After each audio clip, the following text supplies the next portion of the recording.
आत्मा आहे मुळे तुम्ही ऐकत आहोत. आत्म गेलं की महाराज म्हणशील का काय करताव? जळून टाकताव नाही तर गाडून टाकताव. हे तर कोणत्या सत्य आहे? आत्म ही सत्य आहे. आत्म कोण आहे? आत्म मी आहे. आत्म कोणाचा आहे? परमात्माचा अंश आहे. आणि मी कोण बनलो? मीच परमात्मा. अहम ब्रह्मास्मी. मीच ब्रह्म आहे. अयमात्म ब्रह्म. माझा आत्म ही ब्रह्म आहे. तत्वमसी तो मी आहे. विठ्ठल मी आहे. देव मी आहे. परम सत्य मी आहे. ह्याला म्हणतात साक्षात्कार. माझं विठ्ठल तुम्ही ममी एवढंच का? सर्वम कल्विदम ब्रह्म. या सृष्टीमध्ये असलेला 84 जीवराशी,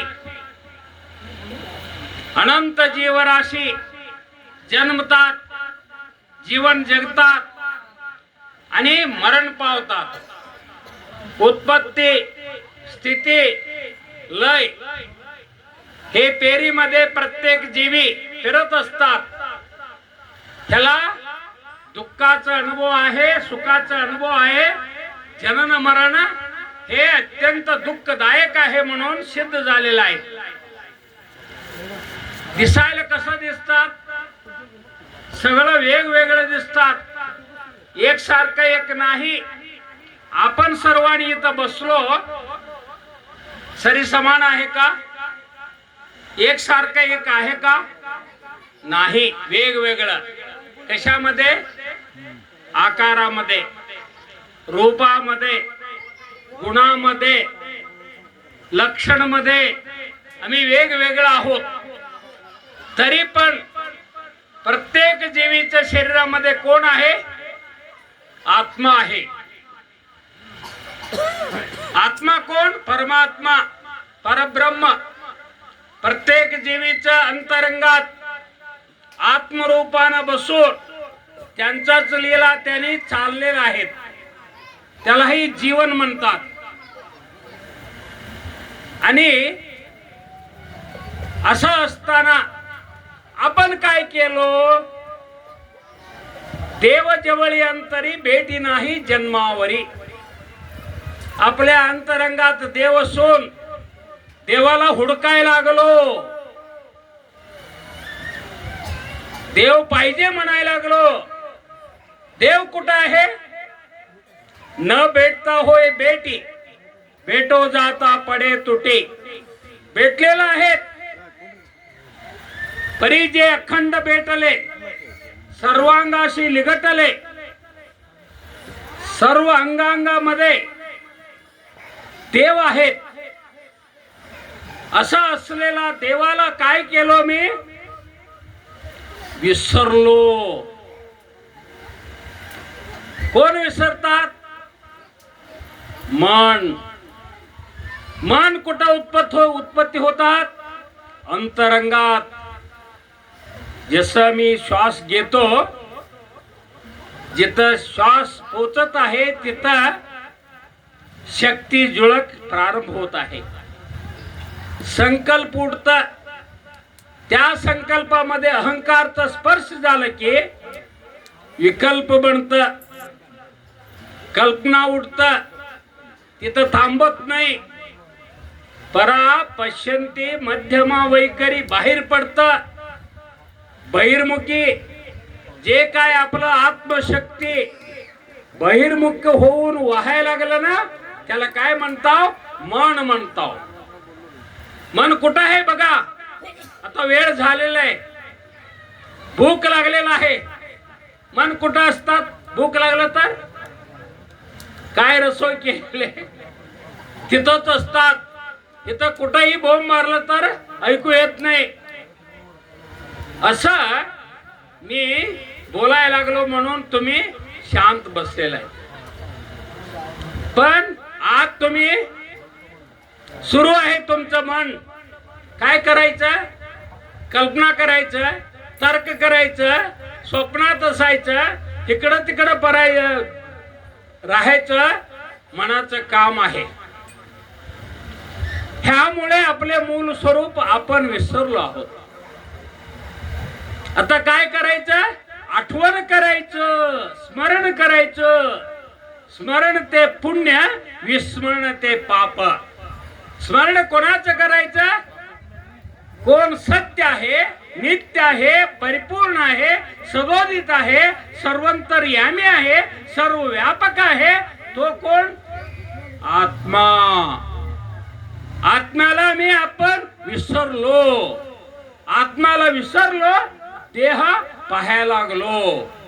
ज्यावेळी जनक महाराजाने सभा भरलं होतं, पंडित लोक आले होते, ज्ञानी लोक आले होते, त्या सभामध्ये अष्टावक्र महामुनी प्रवेश केला. त्यांना पाहून ते हसलं लोक, त्यांचं शरीर बघून. नंतर त्यांनी हसायला लागला. काय रे मुनी, कशाला हसायला लागलं तू, म्हटलं. त्याच वेळी त्यांनी मग काय म्हणतात, तुम्ही जे काय सर्व पंडित वगैरे म्हणतात ना, हे पंडित नव्हे, हे समगार आहे, हे चर्मकार आहे म्हटलं. अरे काय पाहायचं म्हटलं, आत्माला पाहायचं, देवाला पाहायचं. कसा आहे देव, निर्गुण, निराकार, निरवयव, निरालंब, अज्ञेय, अव्यक्त. तो सत्य स्वरूप आहे, त्याला पाहायला पाहिजे म्हटलं. अरे बापरे, मला दाखवा म्हटलं. दाखवायला तुम्ही सर्व द्यावं लागतं म्हटलं. मी तयार आहे म्हटलं. तुमचं राजपद, अधिकार, सर्व संपत्ती मला द्या म्हटलं. त्यांनी तयार होता, देऊन टाकलं. नंतर सांगा म्हटलं, अरे तुमचा देह आहे, देहाला सुद्धा मला अर्पण करा म्हटलं. देह अर्पण केला.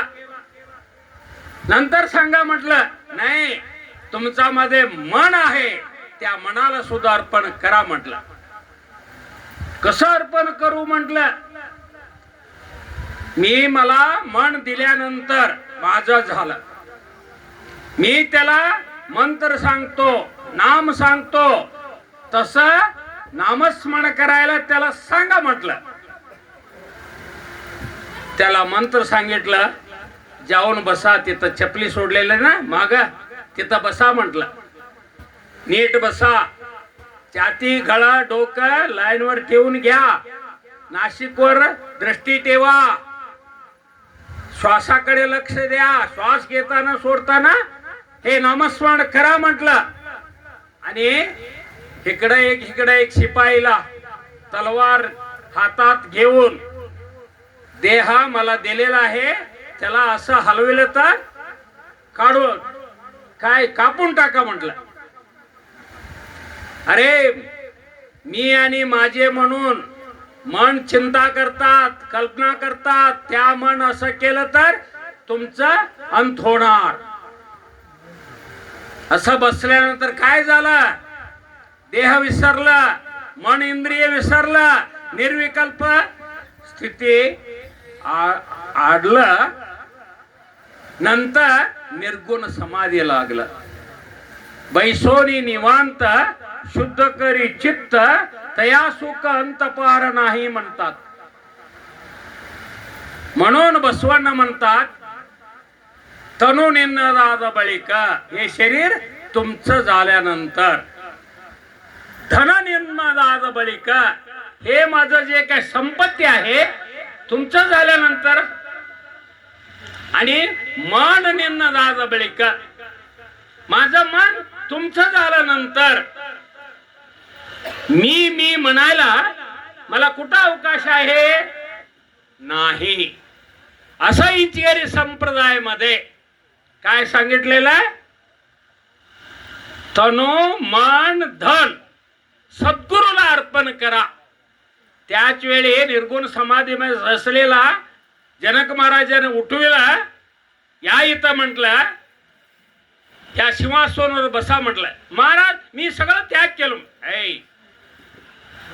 मी गुरु आहे ऐका. सिंहासनावर बसलं. कारभार चालवा म्हटलं. कसं काय चालवायचं?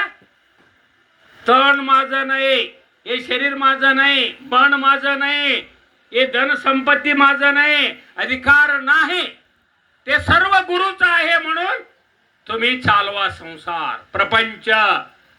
असं चिंचगिरी संप्रदायामध्ये आम्हाला सांगितलेलं आहे. तसं वापरलायला, असं चालायला, असं जीवन जगायला, हे प्रपंच पारमार्थ करायला आपल्याला काय सांगितलं भाऊसाहेब महाराजांनी? हे कोडी नाम घ्या, नाम घे, नेम करा म्हटलेलं आहे. 4 वेद 6 शास्त्र 18 पुराणाचा पोटी नामा वाचून नाही गोष्टी. एवढं स्पष्टपणानं नामस्मरण करायला सांगितलं. आता सांगितल्यानंतर हे काय होतं? मन शुद्ध होतं. मन शुद्ध झालं की चित्त शुद्धी बनतं. चित्त शुद्धी बनलं की साक्षात्कार घडतं. हे सरळ आहे, सहज आहे. इंचगिरी संप्रदायामध्ये असं एक धड्ड, एक वेडा, एक भिकारी, एक वेश्या, एक पतित, एक अत्यंत निकृष्ट, एक अंगविकल, कोणत्याही प्रत्येक जन्मलेला प्रत्येक माणसाला करायला येतं ना, अभ्यास करायला येतं. कोणतं? नामस्मरण करायला येतं. हे स्पष्ट आहे. कशासाठी? आपला जन्मसिद्ध हक्क काय आहे? त्या हक्क साधण्याकरिता नामस्मरण अत्यंत सोपा आहे, सहज आहे. सर्वांनी केलं तर त्यांनी देव होतात, सरी समान होतात, सर्व समस्या हल होतात. असं सोडून आपण काही लोक असं करतात, तसं करतात, हे भक्ती करतो म्हणतात, वेगवेगळं करतात. वेगळं होऊन जाती झालं. जाती होऊन धर्म उठलं. धर्म म्हणून काय करायला लागला? रक्तपात व्हायला लागला जगामध्ये, युद्ध व्हायला लागलं. ह्याला कसं संपणार? शुद्धी कसं करणार? हे सगळं आउट ऑफ डेटेड आहे. हे सगळं थांबवा. राजकारणात धर्मकारण घुसलेलं आहे. धर्मकारणात जाती घुसलेल्या आहेत. आणि जाती धर्म राजकारण कुठं आहे? पैशामध्ये आहे. पैशामध्ये येऊन काय झालं?